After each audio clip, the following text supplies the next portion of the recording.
तर नाशिकमध्ये गोदावरीत महापुराची स्थिती निर्माण झाली। रात्री उशिरा नाशिकमध्ये गिरीश महाजन यांनी शहरातील होळकर पुलावरून पूर परिस्थितीची पाहणी केली। कुटवटनगर परिसरात देखील गिरीश महाजन यांनी पाहणी केली, तर नदीकाठच्या गावांना सतर्कतेचा इशारा देण्यात आला।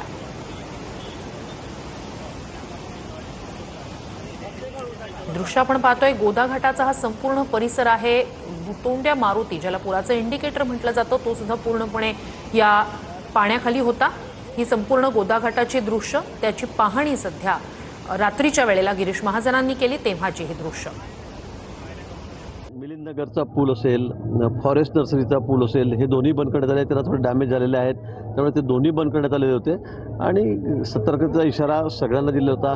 काजीगडी भाग जो अतिशय धोकादायक आहे, तिथंही थोडंसं त्यातून मला वाटतं माती वगैरे निघायला लागली होती। तिथे सुद्धा आपल्याला लगेच तात्काळ आपत्ती व्यवस्थापनमधून एक प्रोटेक्शन वॉल त्या ठिकाणी द्यावीच लागणार आहे। अशा काही भाग आहेत की त्या ठिकाणी धोकादायक परिस्थिती आहे, पण महापालिका आयुक्त माझ्यासोबत या ठिकाणी आता आहेत। त्यांची सर्व टीम या ठिकाणी आहेत, त्यांनी सर्व काळजी या ठिकाणी घेतली।